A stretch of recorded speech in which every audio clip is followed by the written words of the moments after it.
When Brett and I started this thing, we had no idea what we were getting into. We, as creators, and you, as role-playing gamer, never know who you're going to interact with in any part of your life. So this one's going out to Strength 1800. We hope all is well. Let us know if you need anything. This is episode 258 of Gaming NBS, being recorded Labor Day, Monday, September 2nd, 2019.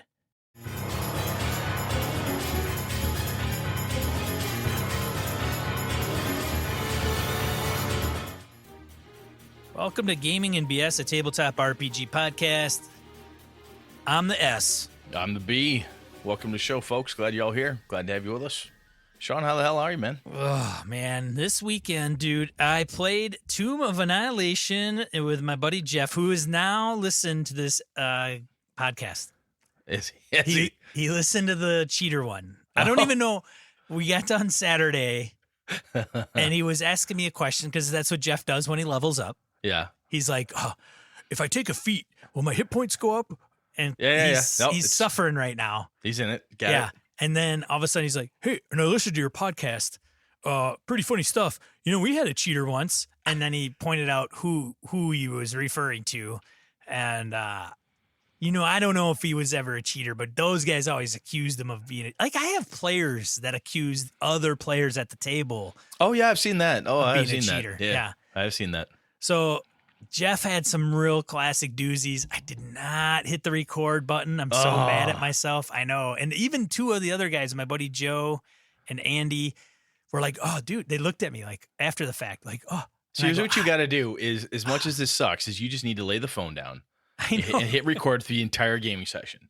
It's going to be a bit of work to weed through it, but that's what you got to do. I know, but it takes up so much space on your phone over time. I think. But I'm just saying, you get one session, download it, and clean your phone off. You'll be fine. It'll be good. Yeah, I've got one thing recorded, but... Or grab the little portable recorder thing. Throw it down. I know. Throw it down. Hit record and watch the magic unfold before your screen. So, like, literally part of the session was literally like, God, it must have been an hour role playing, just he and I, because they're trying to parlay, and it was between his character and this NPC. But yeah, Tomb of Annihilation, the saga continues, and so does Jeff. And now that I know you listen, I have to be careful. He's like, oh no, don't do that, but just don't give any plot points away. Oh no, we wouldn't do that. No, that's funny though. I wouldn't do that to you, Jeff. No. No way. As a matter of fact, maybe I will throw some misdirection in there. Oh, yeah, that'd be fun. Right? Drop something that's kind of fact, but totally not really. Yeah, like he's going to die. Yeah, this next one, he's dead. There's no way Jeffy can make it out of this one. He's a dead man. Yeah. Yeah. But anyways, that was kind of my weekend. It's far too short. What about you, Brett? Let's see. Short? Yeah, most definitely short. My kids are going back to school tomorrow. Tomorrow's the day. Yeah, tomorrow's a big day. I got to go to a wedding of a friend of mine that I met through gaming. I met Kelly Pilat from, she was a LARPer. She was part of the Last Hope LARP. And because of her, I got them engaged at EverCon and whatever. And Kelly's just a bunch of fun. And I met her fiance, Jacob, and they had their wedding this last Saturday, and it was a goddamn blast. It was a lot of fun. Oh, that's good. A lot of fun. Yeah. And we need some up kind of uplifting events sometimes. Yes. Yeah. One of the other couples that was there, Sadie was there with her baby, and Sadie's partner Gabriel was there, and Gemma, the little one. So Susan and I got to pass the baby around. I love babies. Babies are cool. They're adorable. Glad I don't have them anymore, because they're a shit ton of work. Yeah. But it was kind of cool. And it was just, LARPers are great. They're just a fucking hoot, man. Yeah. So it was a lot of fun, plenty of drinking, good times. Well, that's fantastic, Brett. And then it was grilling out today, because it's Labor Day. You got to grill out, right? Because that's what you do. And cleaning stuff. And going through my office gaming area / hunting preparation spot, and just trying to get things ready, and realize that not only does school start, but in like 2 weeks, archery season starts. So got to make sure I get all my shit together and I'm locked and loaded. Ay, ay, ay. No gaming for me, though. But you got some gaming in, so that's good. Let's see here. Our forums are still going, announcement-wise. Yeah. Yes, they are, and they seem to be in full swing. So if you haven't checked them out, head over to forums.gamingandbs.com if you're so inclined. And you don't have to create an account to kind of peruse or lurk. But yeah, there's some pretty decent discussions. I should say one of the things that threw me off, I'm behind on the forums, and here's why I had to rebuild my iMac. The damn thing was crawling horribly. So I backed the whole thing up, destroyed it, rebuilt it over this weekend.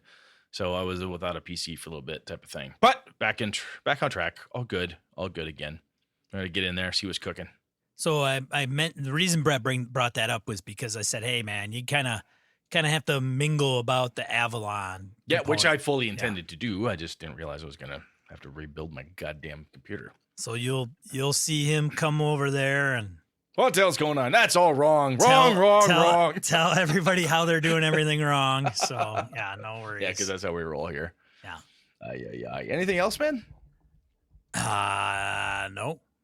I should call out. I think we've mentioned this before at Gamehole Con because it's on Halloween. They've got the whole Halloween thing cooking, right? Oh gosh. So, my wonderful wife was like, "Hey, you, Sean, should give away candy." I'm like, "Oh, okay, sure, we'll do that." And we talked to Alex. We're like, how much candy should we have? Alex is like, I have no fucking idea. It could be a bust. It could be 1,000 people. It could be, he said, have as much as you can. See what you have left at the end. So, we'll have candy. We'll be on the map.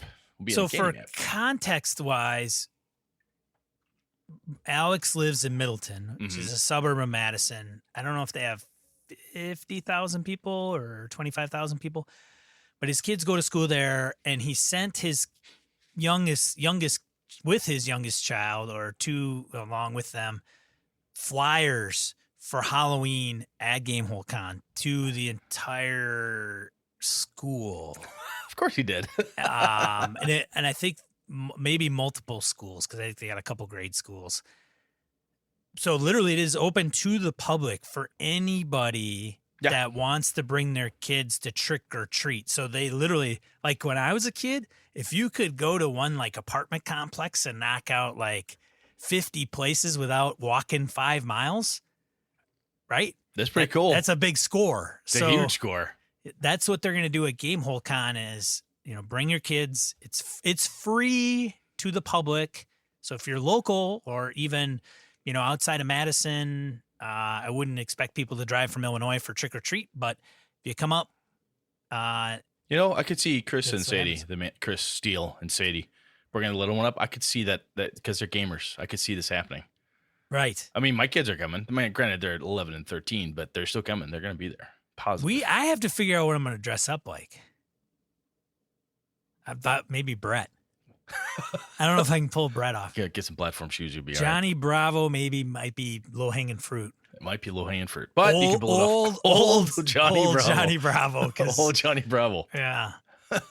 I don't know. We'll see. Arg. Let me think. So we'll talk about cons. evercon.org. Going to keep pushing on this one. We're open now for submissions, early badge registration, all that good stuff. I'd love to have some BSers show up and run some games. We've had a really good selection of games the last 3 years. This is our 20th anniversary, so we'd love to have some D&D, some Dungeon World, anything, Call of Cthulhu, all the cool stuff, anything you kids today are playing. Don't care. Love to have you there. And I know BSers run damn good games. They're damn fun gamers. So any and all of you, I would love to have you at Evercon, evercon.org. Check it out for dates, times, and all that stuff in January. I know it's a ways out, but as you know, with any good convention, the sooner we have events listed, people start mulling around, I wonder if I'm going to go to that con. Maybe I want to check that con out. Then they go there and say, holy shit, it's already September, and they already have 30, 40 games, and things are rolling in. It's constantly changing. That's cool, right? That helps to drive the convention. The more events you put in, and so on and so forth. So hopefully we can get more events kind of driving in, doing all that good stuff. So anyway, love to have our BSers run some events. Sean, anything else? Should we move on? Yeah, we should move on. Random encounter.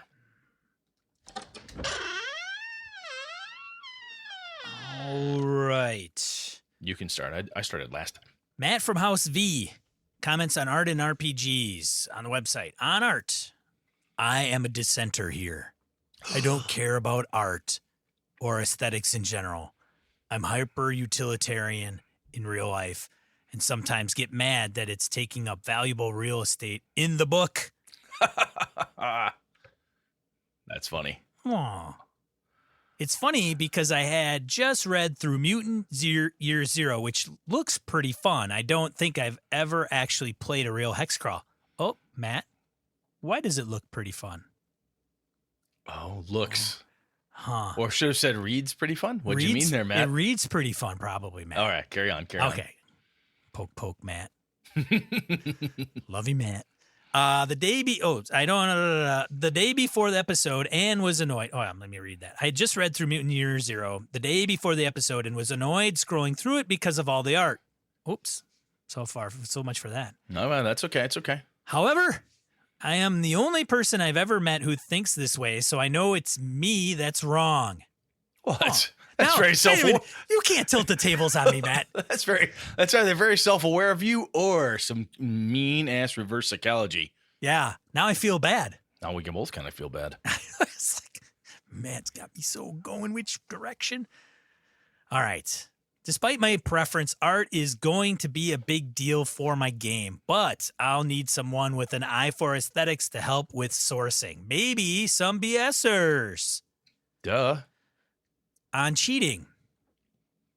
He's got a double whammy here. On cheating, as an adult, I've never had a prolific cheater in one of my campaigns. If someone fudges a dice once in a while, I don't really care. That's their way of having fun, even if they are wrong. I have at least one guy at my table currently who will fudge something once or twice a session. It's not distracting from anyone else's enjoyment, and it seems to make him happy, so it's whatever to me. And frankly, Matt, I'm in the same boat as you on that. Yeah, one. I can get with that. I can totally get with that. Yeah, you want to fudge one die roll, go great, fine. Knock your socks off. However, I would sometimes get huge cheaters back in my PFS days, or what we refer to as Pathfinder Society. And usually it was a guy whose build was already insanely optimized. Usually I'm fine with optimization. I prefer it because it makes encounter design a lot more interesting for myself. But an optimized cheater in pre-structured scenarios is annoying. Sometimes another player would call them out, but I usually just let it slide and never invited them back to one of my tables. A big downfall in structured play is people will tattle on you, and I never wanted to get that involved with the devs, though every friend I knew who got tattled on ended up with a favorable result. I could see how if you had one of those guys at your table regularly, you know who you are, synth summoner, it could really suck. I also have seen the roll the D20 multiple times thing Brett talked about in PFS, almost always younger kids. That whole clatter. Sorry, just rolling dice for fun. Oh, look at that. I got 20. Oh, it's my turn now? Oh, well, yep. Yeah, I just rolled that. Hey. I rolled it like amazing. A few seconds ago. Also, on dying rolling up a new character. A lot of times, especially back in the day, you'd come in under leveled / geared when you died. I don't remember this. If this was true. Jesus. Let me try that again. I don't remember if this was a rule or just a thing that happened at the table I ended up at. This is a pretty big deal in D20 game and some others, and can lead to a pretty terrible death spiral where you are doomed each session because you keep losing levels. It wasn't uncommon back at 2E for one death to lead to 5 or more in a row, usually culminating in a rage quit. Rage quit. Throw your stuff in the snow. If your GM plays this way, I think the motivation to cheat death is significantly greater. Yeah, I just maybe one level lower. Maybe. That's usually, well, like you said, I don't know if that is a rule in the book either, but I do recall my crew has always done that. And I don't know why. It's like some weird kicking a crotch extra punishment for dying. You died? And now you're fucked by a level too. Well, come on back. You're one level lower. And the reason we always did that back in the day was it was deemed unfair because you could make a brand new character at the same level everyone else worked so hard to get to. That would be my argument. So that was the argument. Yeah. I don't know if that actually equates to fairness or not, but that was how it was perceived at the time. That's what I would say too. It's like, wait a minute. So everybody that dies just gets to be the same level as me. So what's the incentive for me just to keep Keep living? going. Yeah. Yeah. Oh, well. Don't True. know. I don't know, man. If your GM plays this way, I think the motivation sheet is significantly greater. I guess overall, I don't mind minor cheating if it's not upsetting game balance a whole lot, if no one else cares, and if it makes that person happy. I'd prefer they not. And if it's more than a couple times a game, I'd probably call it. But overall, it's not disruptive. I'm pretty complacent to it. Matt. Dig that, Matt. That makes sense. Matt, thanks for writing in as always, buddy. Yeah, absolutely. All right, we've got James King Silverbolt on art and RPGs. Hey, BSers, thank you for your discussion on art and RPGs. I can't begin to describe how important art is to me in our books. To be perfectly honest, if I read just rules or content from even the best books, I have a hard time staying awake. I'm a highly visual learner. Pictures help me navigate through the book. As an example, one of the best ways for me to remember a section of rules is remembering a picture close to the area of the book I'm looking for. Same here, dude. Hand up on my side. That totally, the picture in the book helps me find stuff in the book. They do make good bookmarks, yeah. They do make very good visual bookmarks. Here are some other things that I thought are important about RPGs that weren't discussed. Reusing art. I'm looking at you, Palladium.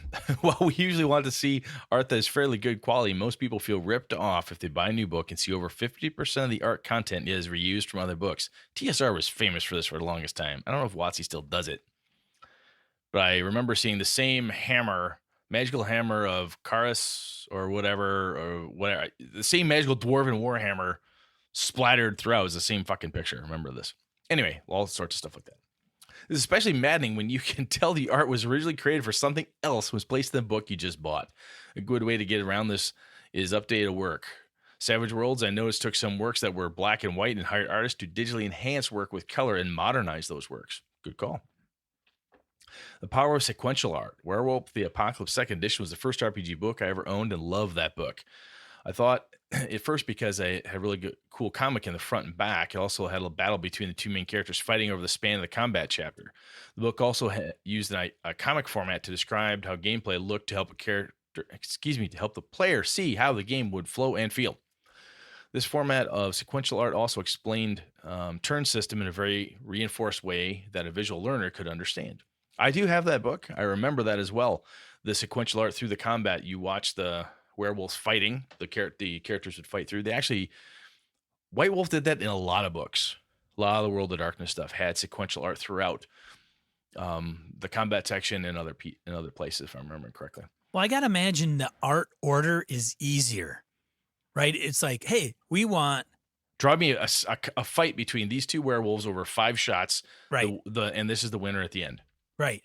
Like instead of going, well, we want a piece of this, we want a piece of like a piece that's like this. That'd be kind of fun to draw, I would think. I think so too, but I mean, but it's fairly. I mean, I think it's you want a sequence using the same 2 things. Got it. Okay, neat. Next up, we have here using art to setting tone. All Flesh Must Be Eaten's background shows a very slurpy meat-like flesh, letting you know things can be very gory and it's encouraged. While other titles show art that depicts gore turned down and more about action and mystic powers. What is the most violent thing you've seen in any Star Wars system, for example? People don't play Star Wars because they don't. People don't play Star Wars expecting flesh bits.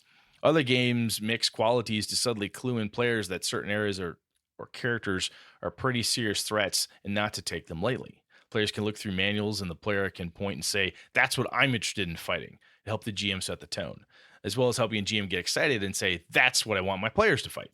Yeah, see, that's why I like Rogue One for Star Wars. And what I thought was probably my least appealing Star Wars era book, which is Age of Rebellion, has a bit of a kind of a hook for me, because I would take a Star Wars and like make it Inglourious Bastards. Like an actual war movie. It says wars in the title. I think and I see what he's saying. I really do. And that's why it is kind of the theme that it is. And Star Wars is, rated PG and there's kids that are involved and stuff like that.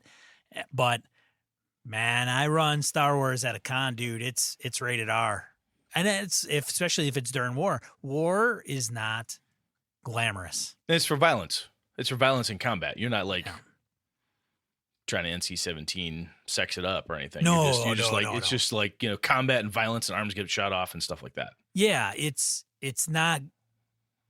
We're not putting lipstick on it. Got it. He continues, artist that I love, Ron Spencer from Werewolf and other White Wolf products. I like how monstrous his creatures are. Talon from D20 Ravenloft, great at creating individual characters. And Wayne Reynolds, incredible action and great looking fabrics, metal and other textures. A defensive early artist showing most, excuse me, in defense of early artists showing more figure than costume. Reference for costume wasn't easy to come along. I would agree with that. Anyway, thanks for your wonderful comments on art. I honestly think it's more important than just looking pretty, creating mere interest in the book. May your games be epic and your friendships be legendary. James King Silverbolt. Thank you, James. Yes, thanks, James. Over to you, sir. Rory from House Weston on Art and RPGs. Hi, guys. I've been enjoying your podcast immensely since episode 210. And since then, your weekly shows have been a feature of my podcast listening. Well, very nice. Thank you. Thank you, Rory. As I am an old grognard, Blue Box D&D chits because there were no dice included in my set. Last February marked my 39th year of playing D&D. Oh. That's solid, man. Very cool. Now, as I've said before, 39 years, you've played every day for 39 years, Rory. He may well have. I played every year. I played every day since they're every day. Come on, no one plays every day. Wow, that's like my job. Imagine like playing D&D every day for 8 hours as a job. Be better than the job I have. I don't think even Wizards does that. Nah, probably not. No. Anyway, carry on. I'm not prone to listening to instructions, so I've been paging through your back catalog, listening to whichever episode strikes my fancy rather than starting with episode 1. Fair enough. I like the Rebel, Rory. Rebel. Do it. I can see Rory. He marches to the beat of his own drum. Yeah, exactly. Of his own drum. I can respect that. Absolutely. So can I. We don't mind the occasional lemming. Yeah. No, it's good. It's all good. Sort of how I read my first edition DMG back in the day. Heh. I think that's how most of us read that book back in the day. Oh, anyway. God, that thing. Keep going. Some of this stuff just... It was bad. Yeah. I thought it was time to join the conversation and give you kudos for holding up your end for so long. Congrats on keeping the podcast so inclusive, interesting, and upbeat. I really enjoyed this latest episode as I've always associated art and maps with D&D. Cover of the old blue box with the dragon awaiting the adventurer and the cutaway side view of the skull dungeon in that same box fired my imagination back in the day, and I never tired of the art of the game. I collected all the art of D&D books down through the years, as well as the calendars back when they re-released them regularly. I remember fondly the first D&D calendar filled with Hildebrand art. Yeah. I had the Dragonlance one, I think. I had a Dragonlance one. Hildebrand did a lot of really cool art, though, for that calendar. I remember that. Did he do Hummels? May have. Hummels.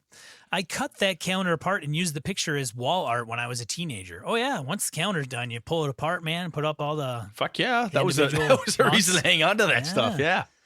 These days, the first thing I do when getting ready to run a new campaign is collect art for the game. I grab selections of images to interest into Session 0 handouts to give players a sense of the game.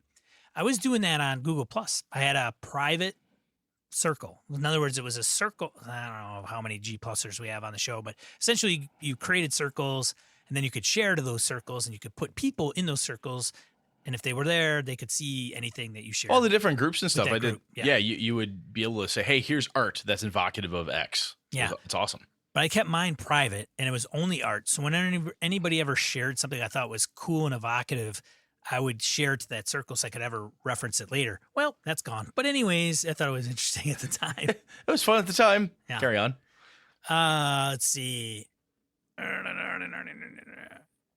Okay. I use images as often as possible for NPCs and monsters and hang them off my DM screen for the players when they are at a specific locale for which I have an image.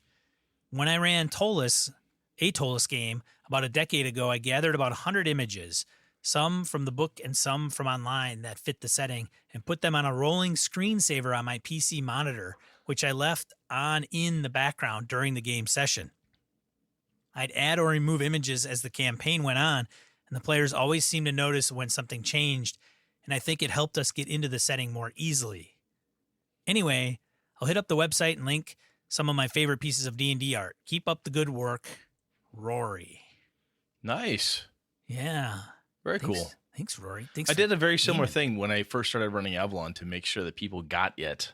I had collected art images from online that were evocative. I'm like, oh, this works. This is the type of thing. This is the type of thing. And Sure. then because I have a whole mess of kids and they do science fair projects to get the 3 fold out board thing. So I got one of those and just thumbtacked the shit out of it with all these cool images. And I would have it hanging behind me or next to the table or whatever. And I would say, you would see something that looks just like this, but blue. Oh, wow. Yeah. Okay. I know what that is. Oh, what's that thing? That's, use them as references. And it was really, really helpful. And now it's all Matt Morrow. Yeah. Because he's fucking awesome. So that's Brett's base now. Matt does great stuff, man. Yeah. I'm not going to complain. Yeah. All right, next up we got Steve Orlick on art and RPGs. Greetings, O Masters of all things BS. I figured I'd chime in with my thoughts on art and RPGs. I definitely feel art is important when it comes to games. I think a core rulebook without it wouldn't give you a proper feel for the game.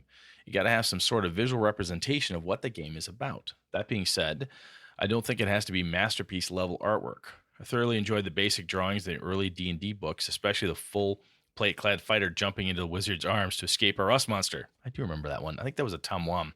Maybe. No, somebody else. Anyway, carry on. These goofy little pics let me know that it's a game. That you're supposed to have fun with it. When it comes to a favorite artist, I have to go with Boris. Bear in mind, I saw his work as an early teen, so yeah, Boris Vallejo. Yeah.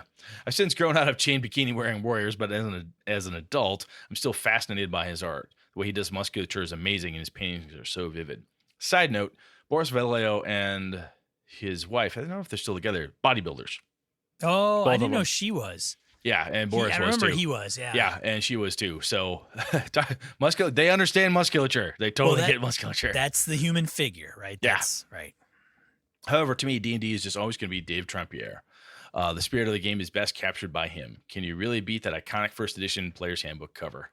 Elmore gets an honorable mention here because he definitely carried the torch for later editions, but he also did a lot of the covers of the books I've read. I admit his art was often the reason I bought the book, especially when trying out a new author. I figured if the author could afford to have Elmore do the cover, it's got to be a good book. Most of the time, that was accurate. The Elmore piece that stands out to me most is the cover of Dragon Magazine number 80. Again, that goes back to seeing it when I was a teen. We'll just leave it at that. Anyway, great topic as always. Happy Alive Day, Sean. Steve Orlick. Thanks, Steve. Always good to hear from you. And then I think the last one is a voicemail for Mr. Chris Schorb. Hey, Sean and Brett, Chris Schorb, how are you? Wanted to touch base about art in RPGs. All right, so Chris Schorb, penalty using touch base in a voicemail to Gaming and BS. Sorry, no corporate speak.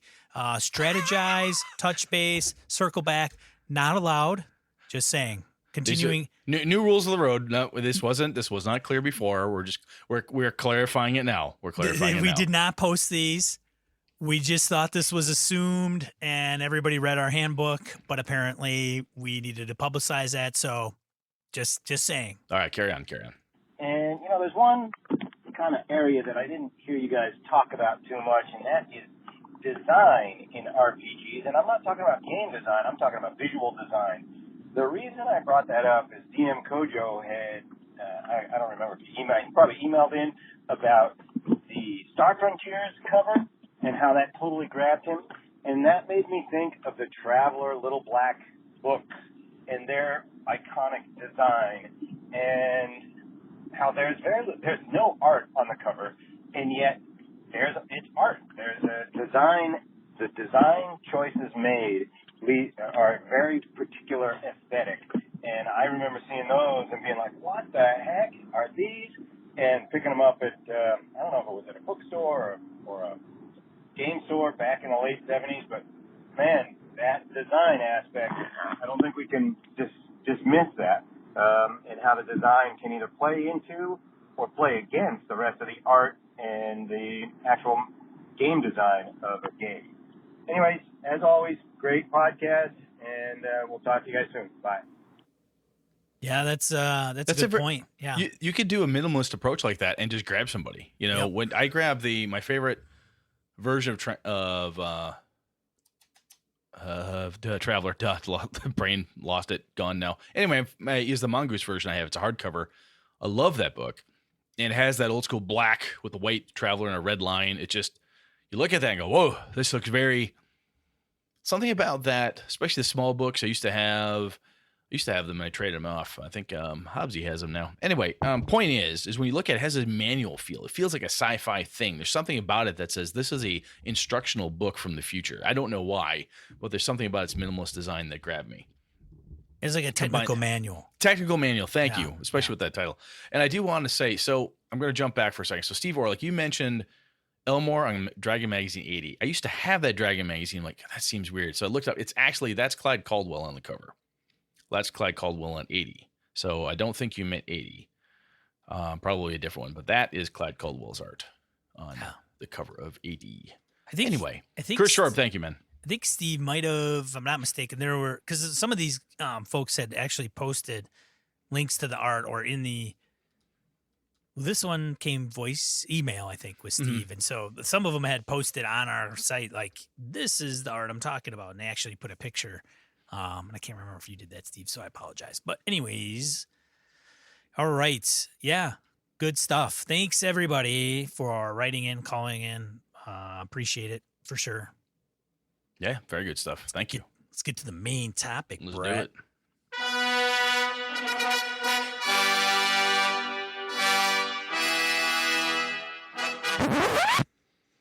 Alrighty then. Another week, another topic. Yeah. So, Sean, I'm going to ask you, do you want to do the Audible or do we stick with what we had planned? Oh, we could stick with what we have planned. I don't know. I mean, I could go either way. All right, we'll stick with it. We'll stick with what we got. Okay. We'll stick with it. We'll talk about it another time. All right. So, the reason Brett's asking is because something came up at the last minute that we were going to probably shift gears, but we can always talk about it later. Yeah, I think if nothing else, we might do that next show. We'll see. Yeah. Anyway, point being, right now what we want to talk about is Cojo. Speaking of Cojo, as Mr. Shorb alluded to, the grandmaster that is Cojo, about genre blending. He talked to us a while back in one of his messages. I'm going to cut through here. I pasted a bunch of stuff in the notes so Sean and I could reference back and forth. But he said, you want to get opinion on blending genres. He's a huge fan of genre mashups, riffs, Dungeon Crawl Classics, Spelljammer campaign, even Call of Cthulhu stuff. He talks about, he uses a time-honored method of describing things from PC's perspective. Robots are presented as magical animated iron statues. Psionics are just magic. Aliens are just more monsters. He alludes to, having the lasers and that type of thing. So Expedition to Barrier Peaks. Dungeon Crawl Classics number 79, Frozen Time. Stars Are Right, Call of Cthulhu 1. Goblin's Return, SJS1, so Spelljammer 1. City of the Gods by Dave Armisen and Dave Ritchie for basic D&D. So, Sean, we've talked about this. I don't think I read any of those except for Barrier Peaks. The Frozen Time I have, I'm pretty damn sure. If I don't have it in PDF form, I've got the hardcover version of it. The Stars Are Right, I'm vaguely aware of. But the point is, though, do you like doing that stuff, man? No. No, not at all? Nope. No. No. Keep robots out of my D&D. So if you're playing, if I were to say, hey, we're going to play Barry Peaks, you'd be like, all right, I'll do it because it's you, Brett, but I would really want to do it. That would be exactly my approach. Is sure, okay, fine. As long as you're running it, I don't have to do that. That's fine. Like, okay. I'm not inflexible. I know. I've done yoga. That's true. He's not good at it, but he's tried it. Hey. Oh. Anyway. So why don't you like to blend the genres? What throws you off? I guess I can't say that I wouldn't or I don't like it because I'm reading Delta Green. Mm-hmm. So that's my espionage, X-Files, Cthulhu game. Right? Yeah, I mean that's a wow, thank you. I didn't not even think of that that's one. That's a game that's specifically set up like that, Brett. It's genre blending, boom, right from the get-go. You're welcome. Well, thank you. I didn't Yeah. even think. You're I right. didn't- I'm not on here for my good looks. Apparently not. Well, there you go. I'm not here for mine either. Whose good looks are we here for, Sean? Anyway. I don't know. Definitely anyway. our BSers, That's a good point. the listener. So that one's got you. I like that one too. Obviously, we talked about Delta Green. Yeah. Is there something about that one that makes you, is the genre blending of that one acceptable to you? Using Yes. the term acceptable simply because of the genres that's blending are cool, in your opinion? Those are all the genres you like? Well, yes, it helps that is the case, that Mhm. I do appreciate Cthulhu and I appreciate like the mythos and I appreciate the espionage component, but it's also unique because it's almost an alternate reality. Yeah, Because in a way. Yeah, it- it's well, the I mean, hidden it- it's the hidden reality behind the scenes, right? It's the Right. hidden- It hidden references everything. real people. Yes, it does. Right. It talks about John McNamara taking over, Mhm. as Department of Defense secretary and So it's like overseeing- alternate history type of thing. Yes, Got it. yes. And John F. Kennedy investing money into a particular org that's affiliated with Delta Green. Yeah. Majestic? Yeah. Okay. Yeah. MJ12. Duh. Brett's on. He's on. Look at him. I'm on it. He's on. So now you like robots. You like Star Wars. So you got to like robots, right? Well, so they're not robots in Star Wars, Brett. R2D2 is not a robot. No, Brett. They're droids. Is that the difference? They're droids. How They does don't the- say, hey, these aren't the robots you're looking for. Okay. It doesn't say, I'm a protocol robot. So does the term droid? Anyway, Brett's such a. no, I'm kidding. So Yeah. so obviously you like sci-fi. You like that component, and one could argue potentially that Star Wars is a bit of a genre blending. Fair. I It's think not hard. It's not some- hard sci-fi. Somebody's listening to this and they're going, hey, man, Star Wars is a little bit like that because it's. It's got Sword it's got and sorcery. It's got sword and sorcery. It's got a the- sword and sorcery in space, man. Freaking Jedi. Yeah, it's sword and sorcery in space. Samurai ninja warriors in space with wizards. It's like a Wuxia movie or Wushu or I can't remember. Wuxia? I can't remember. I can never pronounce it. WXIA. Yeah, the guys from Jenga Hustle are gonna come over and kung fu me to death. Eli Yeah, and the farm dog. Yeah, they'll meet me at Game Hole and just slap me after this one. But anyway, it's kind of a mashup in a way.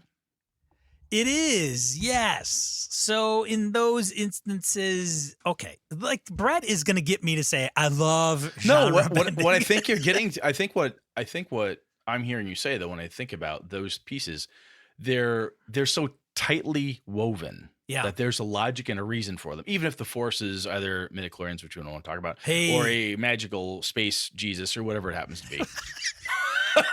Sorry. Boy, that was heretical. Was that Brett- lightning? Is Brett's that lightning? just- I think that's just- lightning. Brett's just offending every Christian that listens to our show, which is fine. Yes, that's fine. Anyway, so I think you look at one of the things that Delta Green grabs you with, and even Star Wars, is the world is very well built. Insofar as there's a logic and connections and so forth. And I think if I take something like Barrier Peaks and have a one-off that doesn't, It's not the game. it seems incongruous. Like, It's not the game. So that's the biggest difference. okay, It's it's not the the- setting, It is a module. correct? It's an adventure. Mm-hmm. So you're going into it with like, D&D. I'm fighter or I'm thief or rogue and I'm going through and I'm in the service of the queen and I'm going to go on a quest to You don't like find the the shock, magic item. the shock and the differential hits you. You're like, whoa! I didn't sign up to play this crap. Right.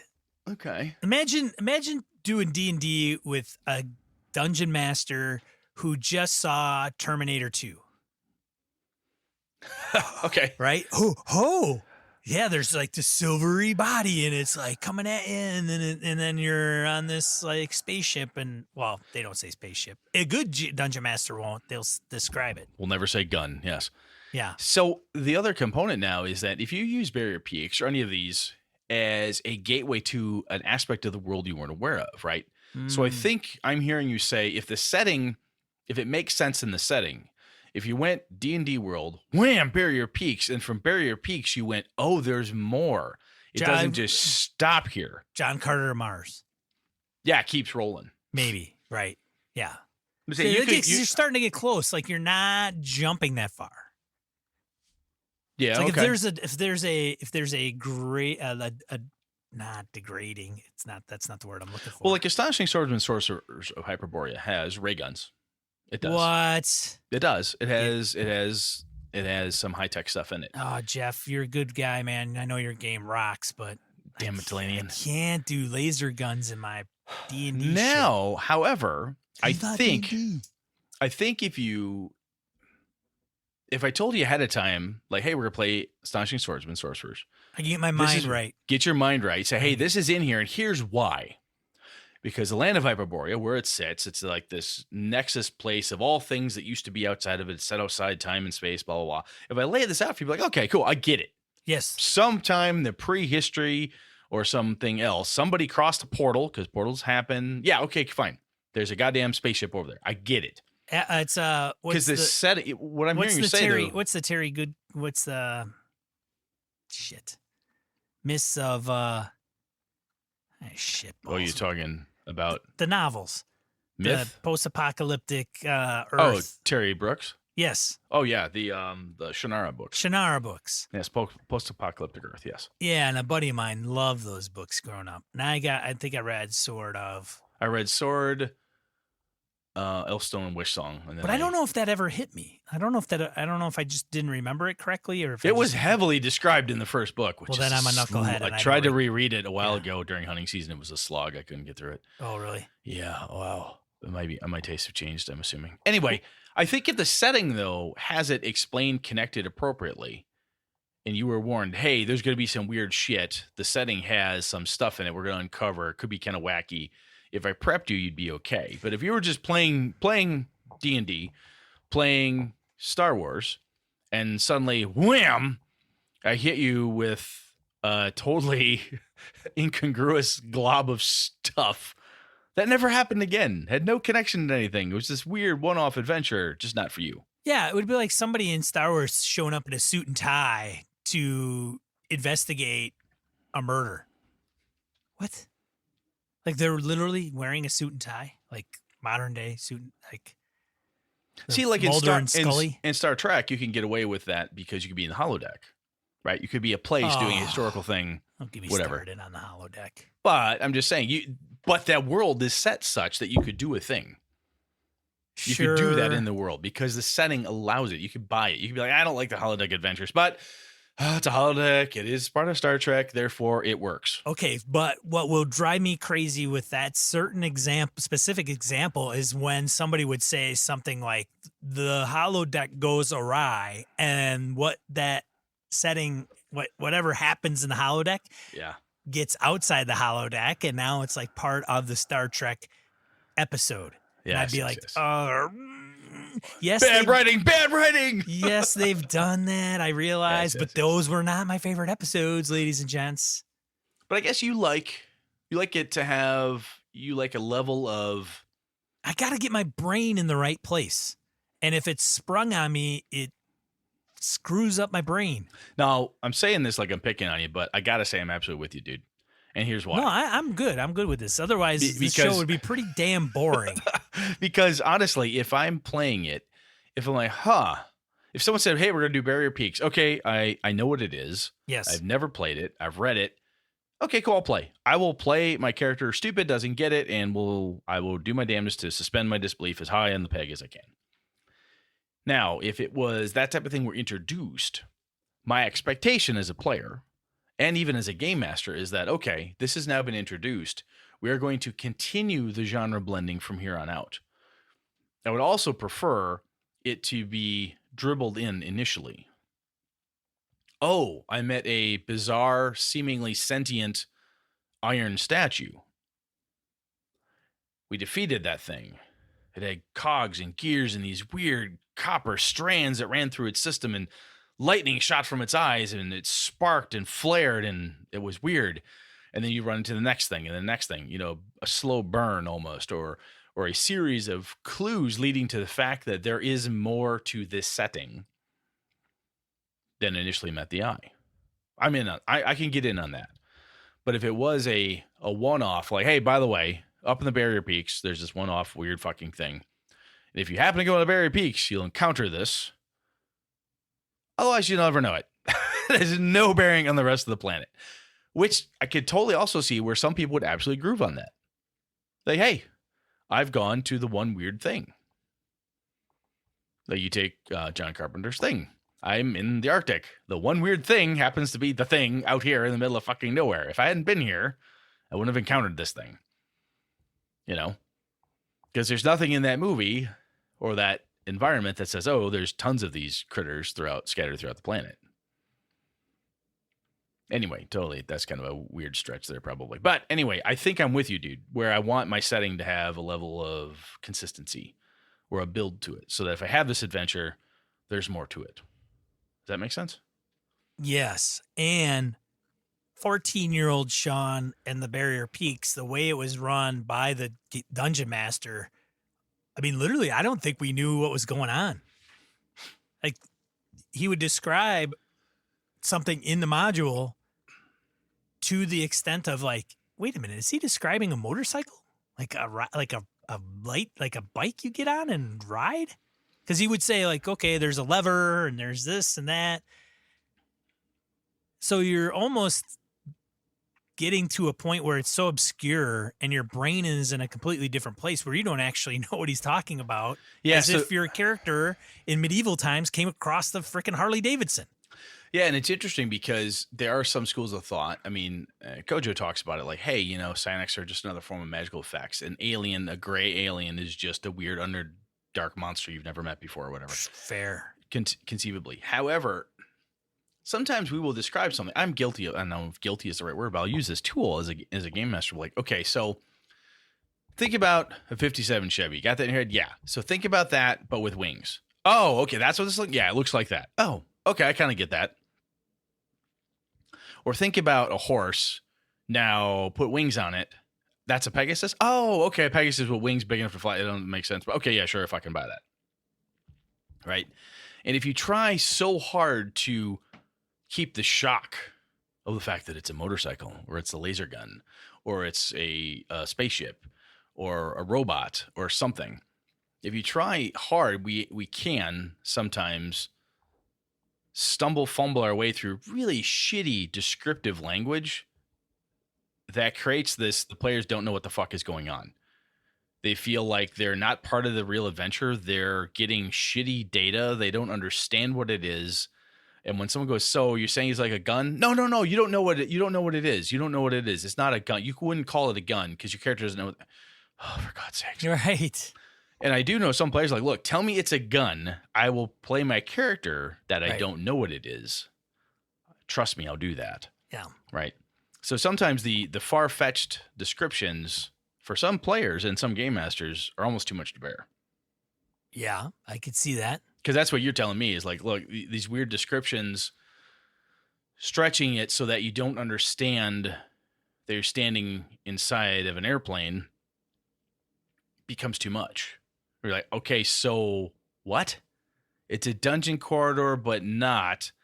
It's made of steel, but soft because it bends easy. And there's thrones sitting like church pews. Okay. And they all bend? Huh. What the? You know, you can spend so much time describing the area that the rest of the game just grinds to a halt. I've seen that happen. Yeah. I can see that being very frustrating, especially for people. If you've got a crew that like, look, can you bring one of those big metal monsters back so I can beat the fuck out of something? Bring me another one of those gray-eyed metal things. I'll wail on that for a bit because they're sick of talking about it. I have it on good authority. Spelljammer's coming back. Do you? I do. So what did you play Spelljammer at all? Hell to the no.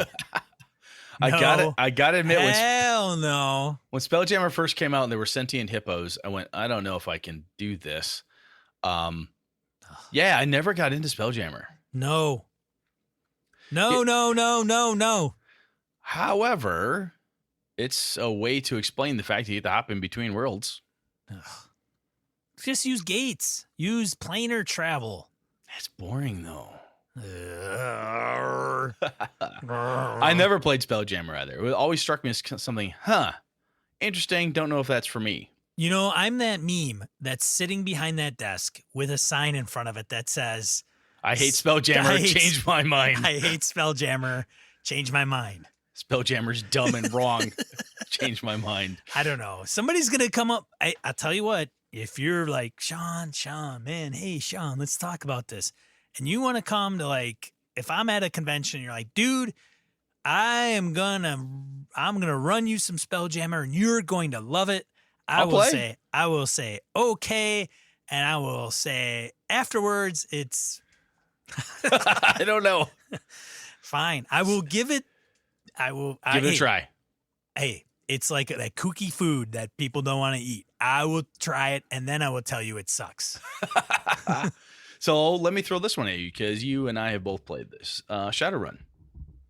Yes. Talk about a blender, man. I mean, that's true. That's very much. There are a lot of. I shouldn't say a lot. I have met gamers who do not like it because of the blended factor. They're like, don't put dragons in my goddamn Cyberpunk. Let me play Cyberpunk. Dragon oversees the land as a leader? What? Yeah, what's with the elves and the orcs? Can't we just have regular cyber? Why do we have to have trolls? Can't I just have Cyberpunk? So the story, I kind of understand. It has eaten away at me for a long time. But the thing that it does do that kind of connects for both you and I is the setting. It's all connected, right? It all makes sense. It's not like a one-off Barrier Peaks adventure. No, there is an explanation. There's an explanation, and this is how the world is built. Correct.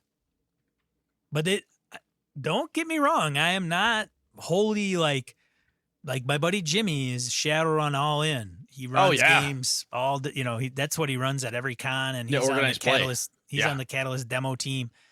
He's run every edition, and I think he almost has probably every book of every edition. He's all in. Yeah, he is. But I can also get him to play any Cyberpunk game.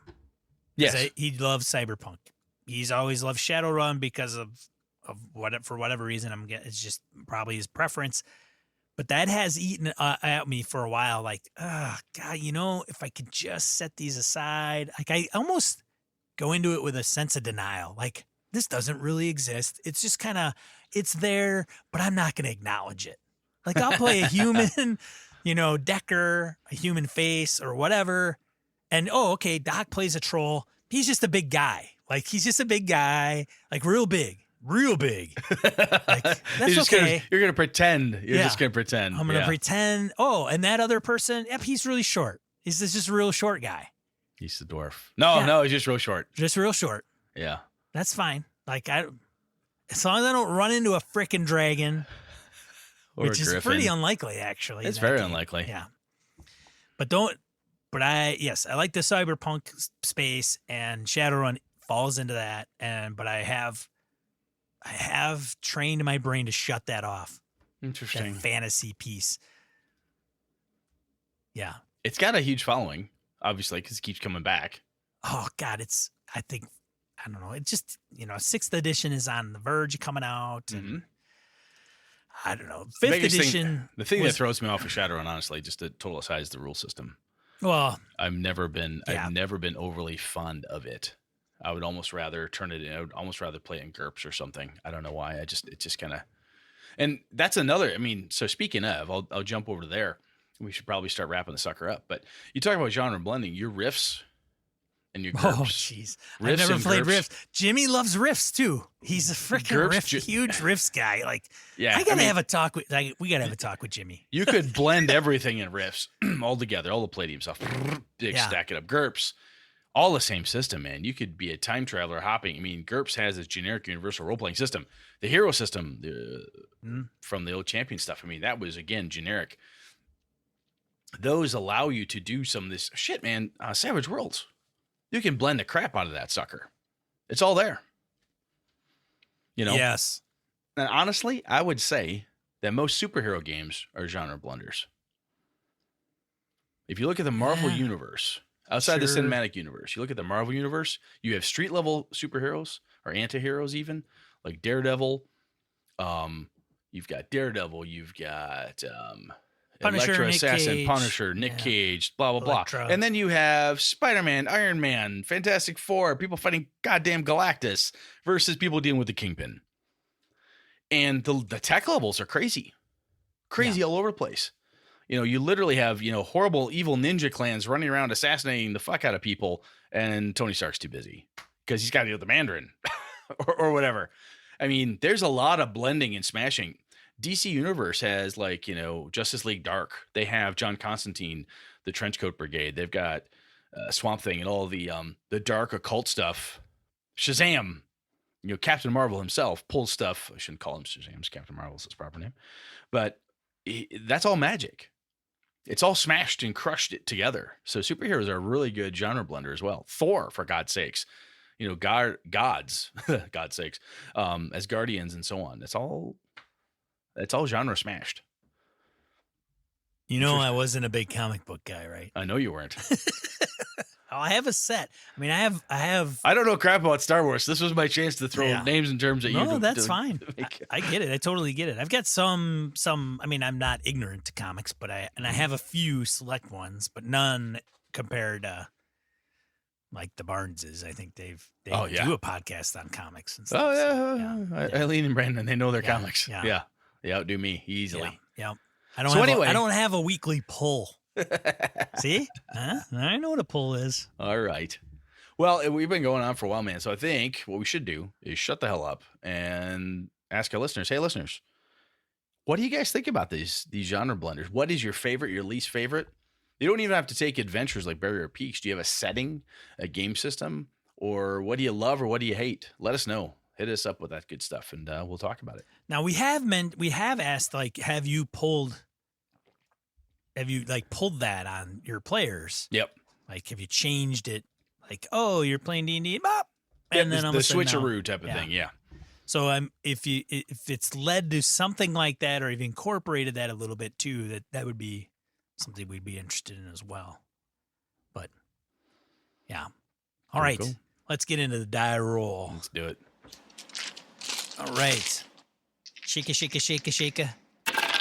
Pathfinder 2 review by Matthew Rossi on BlizzardWatch.com. I actually thought it was a decent review. There's some that are kind of like fluffier than others, maybe not. They'll give you a very 100-foot view, but I think Matt did a pretty decent job. And, I don't know, Pathfinder 2, I read it and I thought, okay, well, this makes sense. This helps because I don't also want to make a judgment on a game that I haven't played. And if somebody's actually written up some details of it. Yeah, I mean, I can sit here and say it doesn't interest me because when I play Pathfinder, my crew is happy with the original Pathfinder. So they may like the second one, man. They may. However, I don't know if I want to bother to reread it and learn it again. I don't know. Well, so I can say at this point, my crew has no interest in playing it. It doesn't mean we wouldn't like it.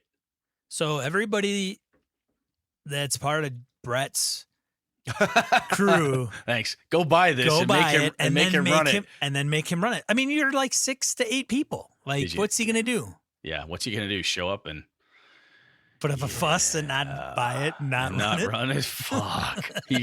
You found my weakness. This is like my kryptonite. No, the group says we're running this. Son of a bitch. All right, pull it out. My understanding, Brett, and you'll have to pass this along to the crew, is that Pathfinder 2, Matt talks about how if you want to customize the snot out of something, then that's what you want to do.